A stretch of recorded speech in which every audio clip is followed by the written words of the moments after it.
एक history set किए कि 2 साल के अंदर एक नया रीजनल पार्टी एक ही लीडरशिप के अंदर, विजय जी के अंदर लीडरशिप में, तमिलनाडु जैसा एक एजुकेटेड स्टेट में एब्सोल्यूट मेजॉरिटी लाकर इन्होंने सिंगल लार्जेस्ट पार्टी हुआ है। सो कहीं ना कहीं एक सिग्नल मिला है सारे भारतवर्ष में कि लोग रीजनल पार्टी को नेशनल पार्टी के साथ लोकल स्टेट काम के लिए रीजनल पार्टी को पसंद करते हैं। देखिए, ये बहुत अच्छा सिग्नल दिया है थ्रू आउट इंडिया के लिए, एक सुस्त गणतंत्र के लिए, कि एक चॉइस लोगों को मिला। पहले लोग सिर्फ डीएमके एआईडीएमके के बीच में ऑल्टरनेटिव कर रहे थे, उनके पास ऑप्शन नहीं था।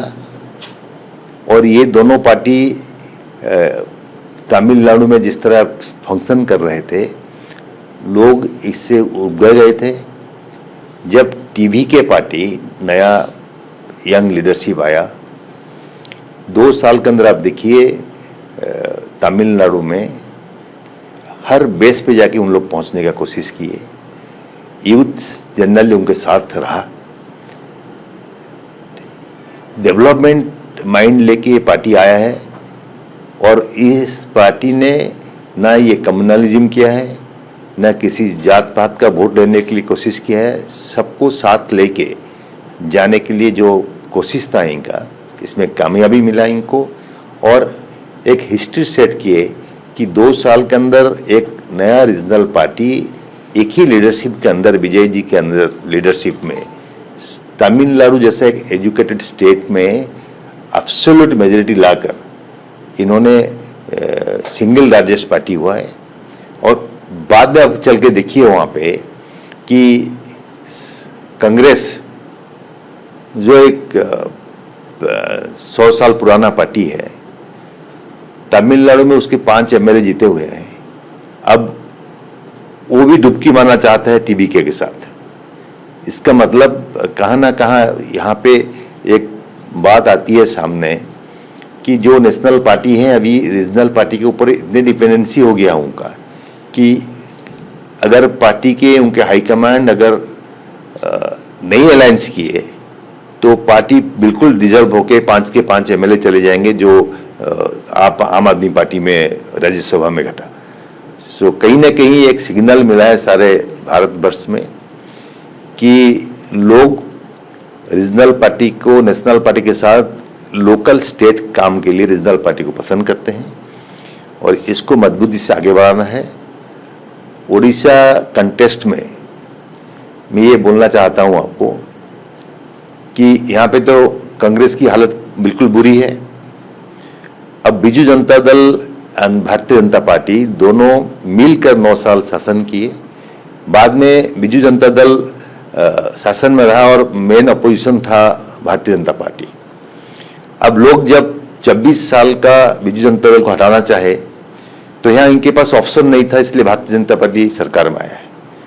उड़ीसा जनता कांग्रेस, हम लोग अभी मेनली फोकस एरिया हमारा है यंग जनरेशन, नए जनरेशन को राजनीति में लाना, पढ़े लिखे लोगों को राजनीति में लाना और एक स्वच्छ राजनीति करने के लिए उड़ीसा जनता कांग्रेस का काम चल रहा है। एंड तमिलनाडु एक इंस्पायरिंग ये हो गया है उड़ीसा के लिए कि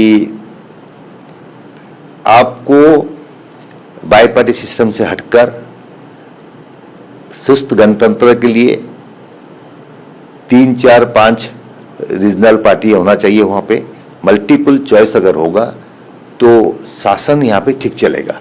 नहीं तो एक छत्रवादी शासन चलती है, जो आप देखिए अभी वेस्ट बंगाल में काफ़ी साल तक लेफ्ट का शासन चल रहा था। फिर ममता दीदी 15 साल से मुख्यमंत्री होकर बैठी हुई थी वहाँ पे। अब लोग परिवर्तन खोज रहे थे, वहाँ पे ना लेफ्ट था ना कांग्रेस था। उस स्पेस को भारतीय जनता पार्टी ने लिया वहाँ पे। अगर वेस्ट बंगाल में भी अगर 2-3 रीजनल पार्टी डेवलप होता तो आज सिनेरियो अलग होता। तो इसलिए भारतवर्ष में नेशनल पार्टी के साथ स्टेट में मजबूत रीजनल पार्टी भी होना चाहिए, तो गणतंत्र बैलेंस होकर रहेगा और लोगों को अपना हक के लिए हक मिलेगा। ममता जी रिजाइन नहीं कर रहे हैं, चुनाव हार गए हैं। देखिए, वहाँ जो जिस तरह से 3 आदमी का डेथ भी हो गया। देखिए, हिंसा का स्थान नहीं है गणतंत्र में। आप लोगों को मैंडेट लेके 15 साल से मुख्यमंत्री बनी थी। अगर आज लोग मैंडेट दिए हैं भारतीय जनता पार्टी को तो आपको स्वीकारना होगा एंड आप लीगल बैटल लड़ो।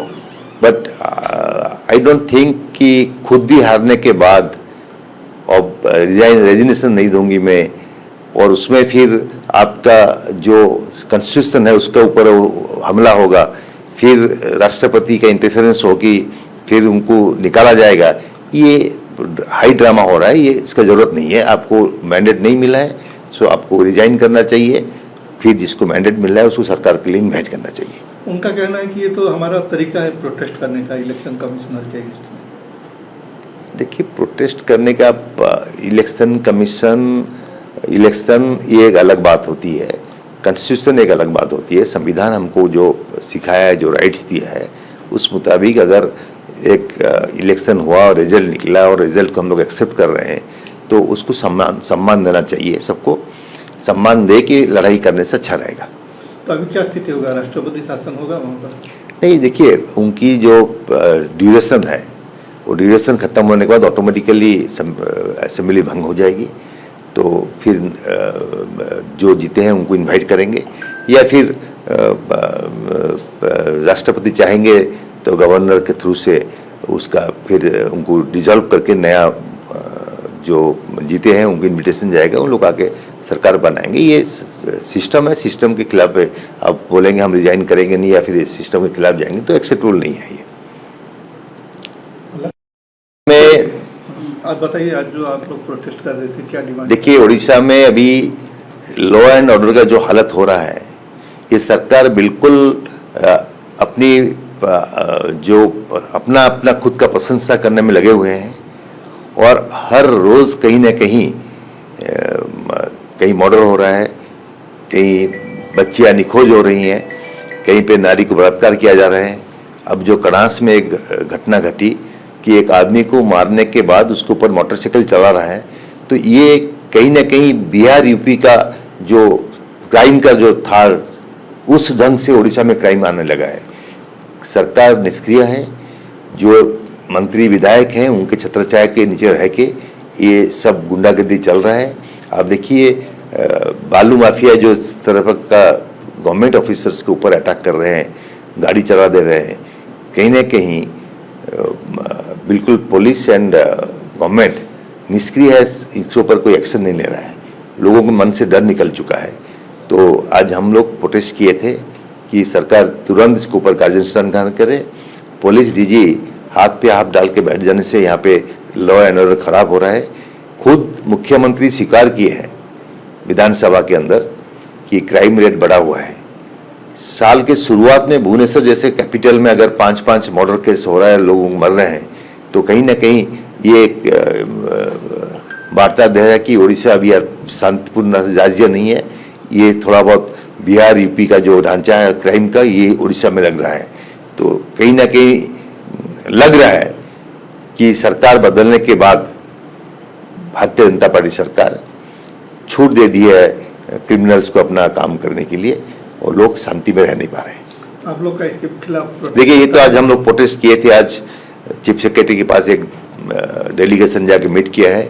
अगर तुरंत इसके ऊपर कार्यानुष्ठान ग्रहण नहीं करेंगे, लॉ एंड ऑर्डर स्मूथ नहीं होगा, तो आगे चल के उड़ीसा जनता कांग्रेस की तरफ से केवल भुवनेश्वर नहीं, सारे उड़ीसा के डिस्ट्रिक्ट हेडक्वार्टर में आंदोलन किया जाएगा और कंपेल किया जाएगा सरकार को उसके ऊपर कार्यानुष्ठान ग्रहण करने के लिए। क्या आप चाहते हैं ताज़ा, स्वादिष्ट और पौष्टिक मशरूम आपके घर तक पहुंचे? तो आज ही जुड़िए कल्याणी मशरूम सेंटर के साथ। यहाँ मिलता है फार्म फ्रेश मोजो मशरूम, मुलायम पनीर, ताज़ा ग्रीन मटर, स्वीट कॉर्न और बेबी कॉर्न, सब कुछ एक ही जगह बेहतरीन क्वालिटी के साथ।